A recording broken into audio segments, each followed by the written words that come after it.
invitée aujourd'hui, Béatrice Rulle. Il s'agit de Jennifer Conti, elle est présidente de la Commission de la Santé du Grand Conseil. Réaction évidemment ce matin aux annonces sur les primes maladie 2022. Bonjour Jennifer Conti. Bonjour. Merci d'être sur Radio Lac ce matin. Les primes maladie vont donc baisser l'année prochaine, moins 0,5% à Genève. Comme nous, vous êtes pincés pour y croire hier. Oui, mais en même temps, on va dire que c'est pas une joie extrême parce que la baisse est relativement basse. Il faut mettre aussi en perspective avec d'autres chiffres qui sont sortis hier. Les inégalités de revenus se creusent à Genève. Le canton de Genève est le canton où les inégalités de revenus sont les plus importantes de Suisse. On est désormais aussi à la tête du podium des primes maladie les plus élevées de Suisse. Et on est aussi 178 francs en moyenne à Genève, le plus élevé. Exactement, c'est juste incroyable. Et on est aussi un des cantons qui a le plus contribué à ces réserves monumentales, à savoir 12,4 milliards. Et c'est absolument pas normal qu'on redistribue pas plus. On parle de redistribution de 380 millions de francs, mais c'est 3 milliards qu'on aurait dû redistribuer. Donc clairement, aujourd'hui, je ne peux pas me dire que je suis satisfaite de cette baisse minime, comme dirait la FRC, cette baisse symbolique. C'est également ce que disait le conseiller d'État Mauro Poggia, qui joue effectivement que vous des réserves, 12 milliards, on va le rappeler, ce n'est pas assez. Alors la première réaction, je le disais, c'était de se pincer, je le refais d'ailleurs parce qu'on a du mal à y croire, mais la deuxième, c'est aussi de se demander si on n'a pas été les dindons de la farce pendant des années, puisque en pleine pandémie où, bon sens commun pourrait dire ils vont devoir peut-être augmenter les primes parce que les coûts augmentent, on baisse les primes. Qu'est-ce que ça veut dire ? Clairement, on est les dindons de la farce.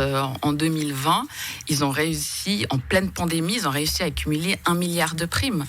Donc 1 milliard de réserves. Donc on se pose la question, mais comment sont calculées ces primes ? On s'interroge aussi sur le besoin de transparence. Il y a des élus fédéraux qui ont demandé plus de transparence, d'accéder à ces différentes hypothèses pour comprendre enfin comment sont calculées ces primes. Et l'OFSP leur a opposé le droit de la protection du secret des affaires pour ne pas donner ces informations. Donc on s'interroge. Le manque de transparence dans ce genre de cas est extrêmement problématique parce qu'il contribue à générer un sentiment de défiance en fait à l'égard de notre système de santé. C'est extrêmement problématique. Vous entendre, vous n'avez pas bien confiance tout de même dans ce système de santé non plus. J'ai confiance au système de santé, mais pas la dimension assureur, je dirais. Les primes, donc on l'a dit, sont basées sur des estimations et des coûts de l'OFSP qui sont surestimés. C'est ce que dénonçait notamment le conseiller national Michel Matter. Il propose la mise en place d'un système d'acompte. Est-ce que ça peut être une bonne solution selon vous ? Oui, c'est une solution... un peu comme on fait pour nos impôts finalement. Oui, exactement. Oui, exactement. C'est une solution comme une autre, mais moi je pense que ça revient pas à solutionner la problématique de la transparence des coûts. Moi, je pense qu'à chaque fois qu'il y a un niveau... Parce qu'il y a un blocage indéniable au niveau fédéral. On le voit, vous regardez quand vous analysez... Qu'est-ce qu'il faut faire, Jennifer Conti ? Parce que chaque année, quand ça baisse pas, on n'est pas content. Là, ça baisse, on n'est toujours pas content. On peut se revoir d'ici 1, 10 ou 15 ans si on nous prête un peu de vie. On dira toujours la même chose. Il faut agir, c'est le rôle des femmes et hommes politiques pour le coup au niveau fédéral. Bien sûr, j'y viens. Je vais juste terminer. C'est juste qu'on analyse la constitution de la commission de la santé au niveau Parlement fédéral. On voit que les lobbyistes des assureurs sont extrêmement présents. Donc forcément, dès qu'il y a une réforme qui vient, il y a un blocage. Donc ce qu'on doit faire, comme pour l'assurance maternité, quand il y a des blocages au niveau fédéral, c'est au canton d'innover. Je vous donne concrètement un exemple sur la loi sur les produits du tabac.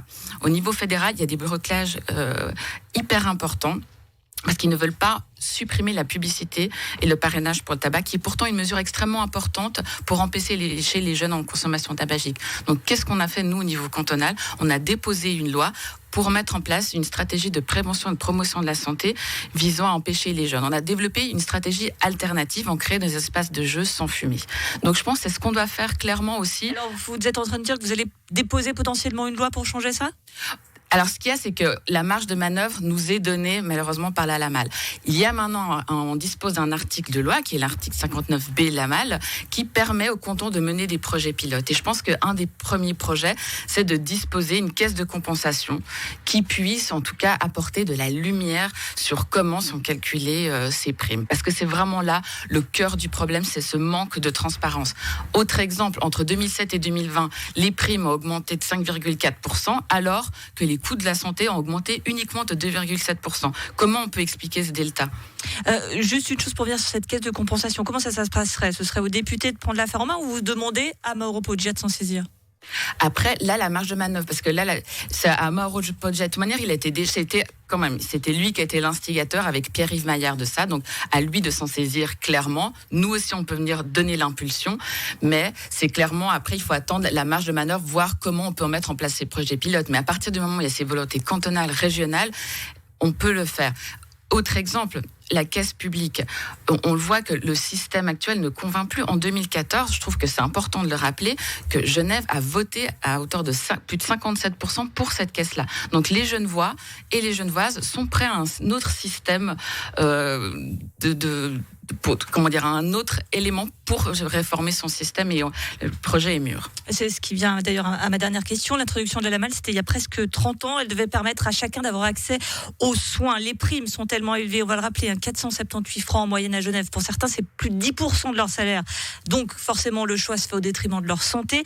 Est-ce que près de 30 ans plus tard, on peut dire que cette réforme de la malle est un échec, Jennifer Conti? Alors, je pense qu'il faut replacer dans le contexte. Il y a 30 ans, les primes étaient différenciées. Si vous étiez une femme, vous payez plus de primes qu'un homme, et pas tout le monde avait accès aux soins. Donc pour l'époque, c'était clairement une avancée. Mais aujourd'hui, on arrive clairement à un mur, et aujourd'hui, oui, la réforme arrive à ses limites, et on ne peut pas dire que c'est une grande réussite. Il faut donc réformer le système de santé. Pour Jennifer Conti, la présidente de la Commission de la Santé du Grand Conseil. Merci d'avoir été sur Radio Lac ce matin. Merci à vous.